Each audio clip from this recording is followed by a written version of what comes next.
The investigation continues into a deadly weekend collision. A delay in the start of a long-awaited inquest. And Mike Duffy fights back in the Senate spending scandal.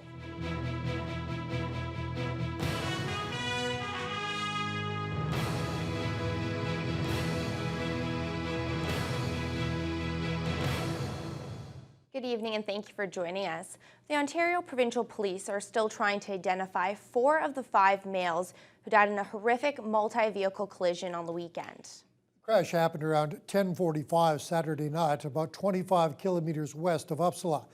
OPP say a pickup truck traveling westbound was passing a transport truck on a corner when it collided with another transport that was headed east. All 4 occupants of the pickup truck are dead, as well as the 43-year-old driver of the tractor trailer. He's been identified as Sukhwinder Thandi of Cambridge, Ontario. OPP Sergeant Shelley Garr says a crash of this nature is rare for our region. It certainly was a devastating collision. Obviously, we have 5 people deceased and at least 4 vehicles involved. As I said, the 2 initial vehicles and then subsequently 2 other vehicles were involved. There were no injuries in the tractor-trailer units that impacted after the initial impact, but it certainly was a devastating scene.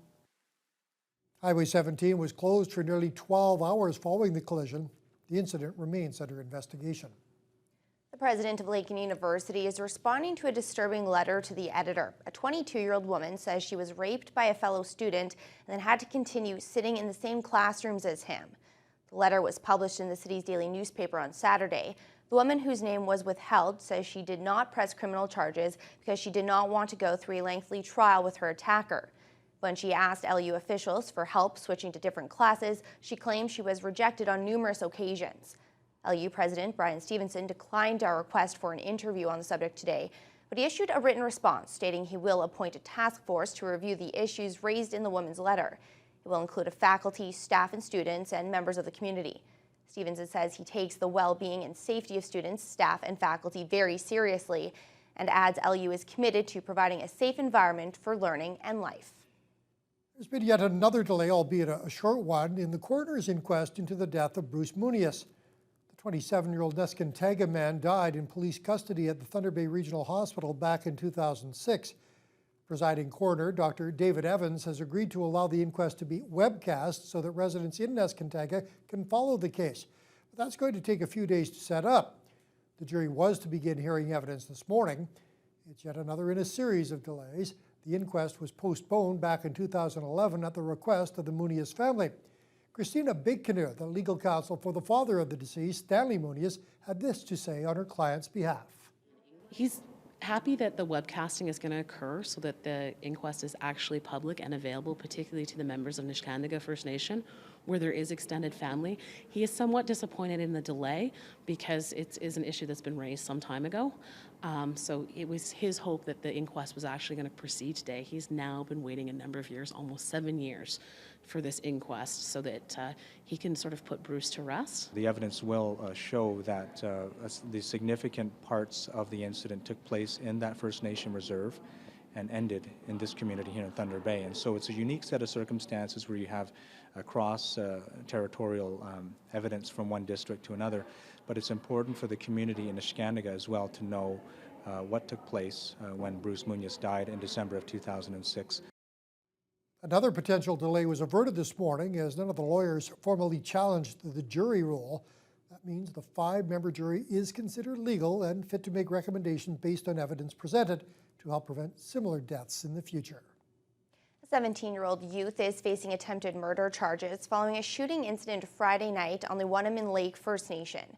Anishinaabe police responded to reports of several shots being fired in the community, found a 25-year-old man who had suffered serious injuries. He's been transported to the Thunder Bay Regional Health Sciences Center, where he's listed in stable condition. A search of the community following the shooting led police to take the teen into custody. Police say they also believe the suspect may have been involved in a second incident in which shots were fired. The investigation into that case continues. A city man has been charged following a weapons incident early Sunday morning at a Northside hotel. Police were called to the Cumberland Street business after a man entered the lobby, started harassing two people who were waiting for a taxi, and then pulled a knife.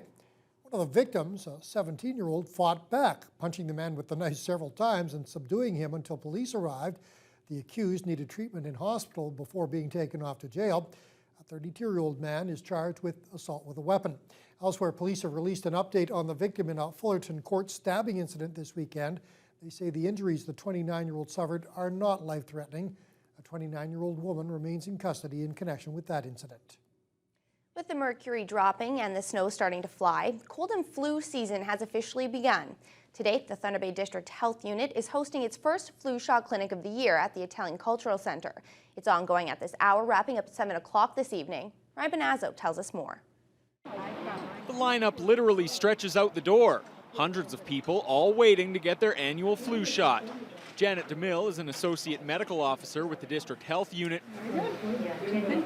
She says many people don't realize just how serious the flu can be. Influenza is associated with people getting sick, requiring hospitalization, even ICU admissions, and it's associated with death every year for certain, especially for certain vulnerable groups. So it is important. The flu shot is the #1 way of protecting yourself and others from getting influenza. Joan Barry feels so strongly in favor of the flu shot, she's lent her face to this year's flu shot awareness campaign. For her, the choice is simple.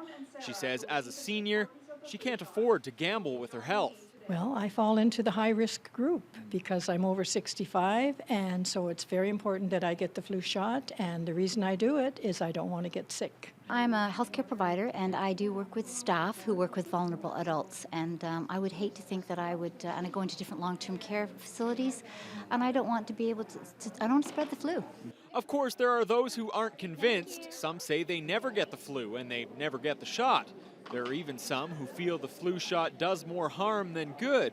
But that's simply not true, says DeMille. There's no evidence to suggest there's any safety issues with it. It's very safe, and that is monitored. I personally have never had any side effects, and the people that I know that get the flu shot don't. And I think if you get the flu shot, you're also protecting people around you, and especially your family. So, and if you have little ones, it's very important. Health officials recommend everyone over 6 months old get the flu shot. And for children, seniors, pregnant women, and those with weakened immune systems, it's even more important, as they're at a greater risk of serious illness from flu-related complications. This is one of several clinics being held this month. Details are available online. Ryan Benazzo, TBT News. Organizers of a high-level golf tournament are looking for some additional financial help from the city. PGA Tour Canada recently gave the green light to the Thunder Bay Golf Classic for the next 3 years, starting in 2014. The group has received a grant locally for $10,000, but is hoping for a little more. Executive Director Scott Smith feels the event could generate as much as $2 million each of the 3 years it's here. Mayor Keith Hobbs also feels the economic impact will far outweigh the financial request. Events like that, I'm just looking at the police fire games, and what that's bringing in, I think $6 million. So when you bring in those kinds of events, if it's producing a couple $1 million for hotels, for restaurants, it has far pays for itself. The nonprofit organization is still crunching the numbers to determine just how much the financial request will be for. In other council business, a battle over the possible removal of a stand of nuisance trees will also continue. A family on Mohawk Crescent who waited 3 years for a decision to remove the trees near their property has withdrawn their request. The family says it's experienced harassment following a tight decision by council to take down the 11 tamarack trees. Council is scheduled to ratify that decision tonight, but not before hearing from a local arborist concerned about the removal. The deputy, meantime, says he wants council to reconsider the removal of the trees. There's good news for hockey fans and curlers who have faced detours getting to Fort William Gardens. The Cameron Street Bridge is set to reopen next week. Crews have been working on the bridge for 4.5 months. City project engineer Mike Vogrig calls it a typical rehab project to extend the life of the bridge. They've replaced all of the concrete that was in bad shape, and crews are waiting for the strengthening to cure before getting set to pave this weekend. Part of the work with the structure is to do work to the approaches and assist, because I guess there's a kind of a big hump going over the structure there previously, so we kind of gridded out the approaches, put new sidewalks in to alleviate some of that steep grade there. Paving is scheduled to take place on Saturday. Vogrig says barring any issues, the bridge will reopen once that's complete, but he adds it could be closed for half a day next week because crews have a few more supports to remove. Waste Reduction Week is here, and there is a full slate of events in the city to raise awareness about garbage and its environmental and social impacts. The city of Thunder Bay has teamed up with Eco Superior to host a variety of activities that will help people to reduce the amount of waste in and outside of their homes. A kickoff ceremony took place at Agnew H. Johnston Public School this morning. Last year, the school was the recipient of a Municipal Green Award, selected by the city's Zero Waste Action Team. Shannon Costigan is the waste reduction coordinator. She says they couldn't have picked a better venue to kick things off. What's really nice about what Agnew is doing now, they had their green team that was responsible for doing the recycling and the composting before, and they've expanded that green team to make it a whole school responsibility, which is something that's great because it doesn't push the responsibility onto individuals, but everybody's responsible. And that's how the community needs to think. It's not a few people that make the difference, it's when everybody contributes that you really see some improvements. Public tours of the Recool recycling plant will be held tomorrow. Bus transportation is provided, and the tour is free of charge. High school students are learning what it takes to be a young entrepreneur. Students from 3 different high schools gathered for a morning seminar as part of the kickoff to Small Business Week in our city. Over 100 grade 9 to 12 students listened to presentations describing how they can launch a career as an entrepreneur. The kids, mainly from business classes, got the opportunity to learn what programs are available and what tools are needed for a business startup. 2 events launched today were the 2014 Summer Company Program and the annual Enter the Den contest. Both programs help kids get the ball rolling to begin or grow their company. Organizers say it's important to engage members of the community at a young age.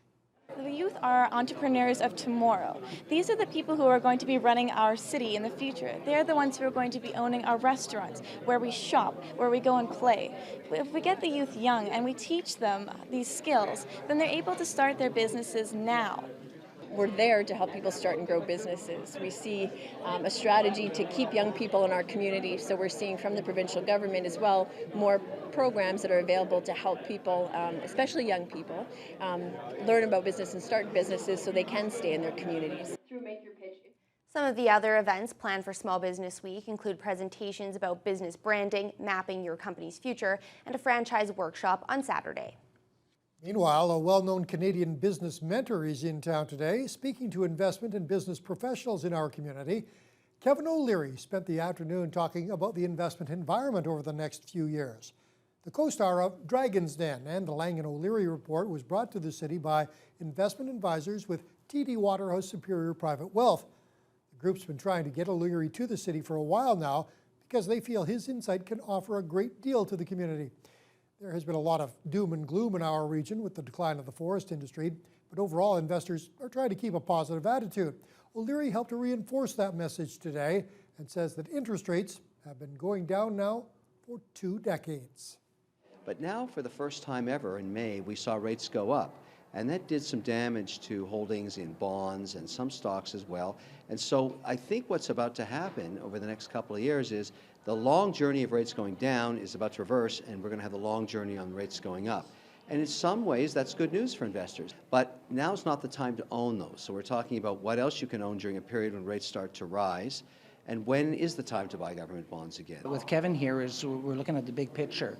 It's been challenging times for investors over the last number of years.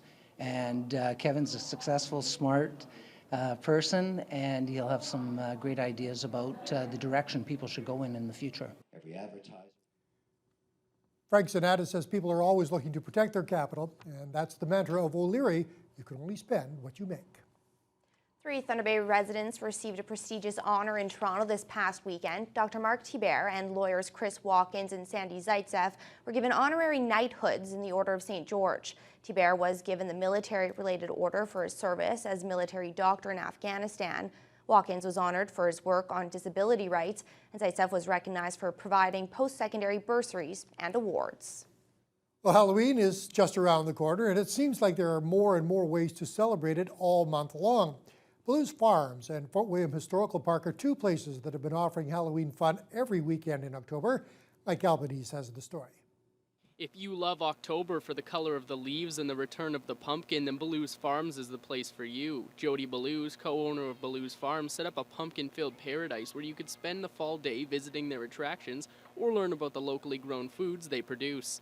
Our primary drive really is to educate people about local food production and to provide them with a really authentic experience of being on a farm that produces food for our area. So that's actually part of our wagon tour. We go through some of the fields like the strawberry fields and some of our vegetable fields and let everyone have a look at what's happening in those fields in the fall and just an awareness that that stuff was growing here in Thunder Bay during the summer. Not only have they been brightening youth about food production, they have also had bright, shiny days to run their attractions. With a petting zoo, a kids' play area, and a 3-acre corn maze, Blues was a place for the more relaxed Halloween enthusiast.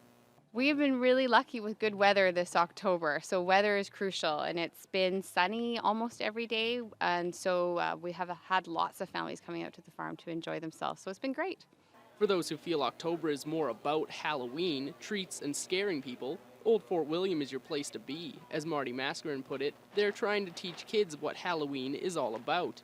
The kids have really gotten into it. Almost every little kid that's out here is in a costume, and some of them are just so cute. It's really sort of fun to see, and they really sort of get involved in it. And I think it's sort of a nice introduction to this seasonal holiday, we want to call it, and it's a nice way for them to sort of dip their toes into it and find out what Halloween is all about. Not only are these events great to get our community involved and active, but they also work wonders for the tourism in Thunder Bay. And as the fort increases their amount of events, the amount of people who come reflects that. We have diversified over the years, and we've worked on events such as this and the Haunted Fortnight and other events during the summer. And, we helps to bring people to Thunder Bay. Some of our events in particular, the Haunted Fortnight attracts people from across the border, and that's important to the tourism industry and the economy of the city. Whether you're a fan of fright or not, both Blues Farms and Old Fort William promise to bring some fun before the snow falls. Mike Albanese, TBT News. And sticking with Halloween, you'll probably have to bust out the winter jackets and snow pants to put underneath the costumes this year. Trick-or-treating is 10 days away, and cool temperatures led to a few flurries today. The temperature hovered just above the freezing mark for most of the day, and the wind was howling this afternoon. Most people on the street are bundled up, but there are a few who are still rocking shorts in the hopes of one more warm spell. From the people we talked to, the general consensus is that this weather is normal for northwestern Ontario. It always arrives too soon, but this is northwestern Ontario where men are men and moose run scared, so you got to get used to it. That's all you can do about it, right? This is terrible. I came from Fort William to go to my doctor's, and it's windy and cold over there, but here it's snowing, and this is just terrible. And that wind comes right off the lake, cuts you right in half. Nasty. Fact of life in the north. We know it's coming. Sometimes it comes sooner, sometimes it comes later. But this is what we're used to, and it's just the way we live in the north. We had no summer. Yeah. Fall was acceptable. I'll give Mother Nature that. But I'd say winter is right on schedule.